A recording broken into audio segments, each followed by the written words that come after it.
भाजपा के राज और नायब सैनी के शासन में हरियाणा में बंदूकें शासन कर रही हैं।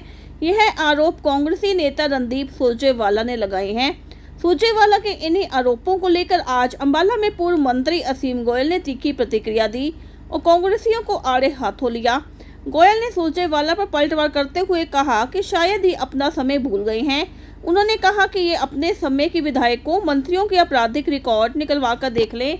जिन लोगों को इन्होंने संरक्षण दिया ये उनका भी रिकॉर्ड निकलवा लें।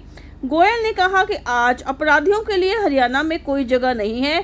सुरजेवाला की तकलीफ कुछ और ही है। साहब अपना समय भूल गए, अपराधियों को सीधा संरक्षण। जितने गुट कांग्रेस में हैं, मैं बताना नहीं चाहता किस प्रकार से इनके जो नेता रहे हैं उनके नेताओं का आपराधिक रिकॉर्ड देख लीजिए। जो इनके खुद के उस समय के मंत्री विधायक रहे हैं उन सबका आपराधिक रिकॉर्ड चेक करवा लें और खुद इन्होंने संरक्षण दिया उनका आपराधिक। अब उन लोगों को एक एक करके हरियाणा की जो सरकार है इस हरियाणा से बाहर निकलने के ऊपर नायब जी की सरकार विवश कर रही है, लगातार पुलिस कार्रवाई कर रही है। तो ये दर्द कहीं और किसी चीज का दर्द जो है सुरजेवाला साहब को बिलबिलाहट हो रही है, आप समझ सकते हैं। और ये अपराधियों के ऊपर लगातार एक्शन इस नायब सरकार में लगातार जारी है।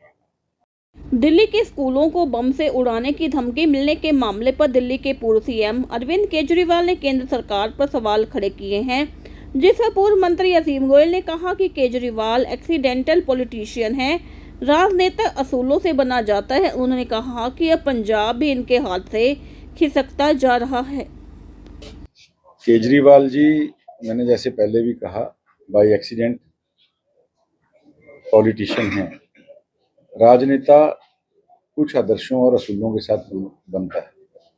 आप एक झूठी बात करके कि कांग्रेस और बीजेपी से कभी भी नाता नहीं रखूंगा, और आप किस प्रकार से कांग्रेस से हाथ मिलाकर दिल्ली में सत्ता को आपने काबिज किया, ये मैं नहीं कह रहा, पूरा देश जानता है।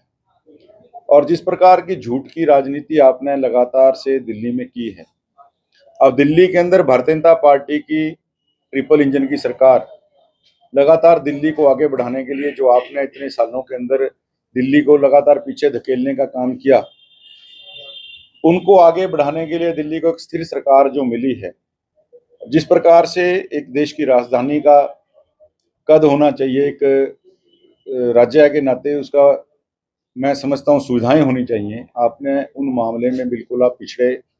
और आज आपको जब पंजाब भी आपसे खिसकता दिख रहा है तो आप अपने केवल उस झूठ की दुकान के अंदर केवल बातों से झूठी राजनीति करने का काम कर रहे हैं।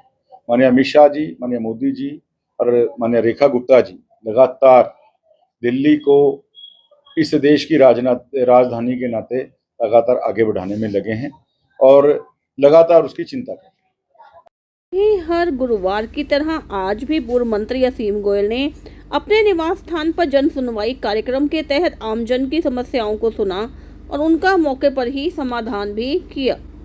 हर वीरवार को जन सुनवाई के नाते जो भी मेरे विधानसभा के सम्मानित साथी हैं, लोग हैं, तो हम एक जन सुनवाई कार्यक्रम के नाते लगातार हर वीरवार को यहाँ बैठते हैं और अपनी अपनी समस्याएं लेके कोई भी व्यक्ति किसी भी इलाके से आ सकता है।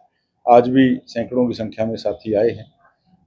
कुछ साथियों को मौके के ऊपर निदान हुआ है, कुछ अधिकारियों को निर्देश भी दिए गए हैं और आगे भी ये क्रम ऐसे जारी है।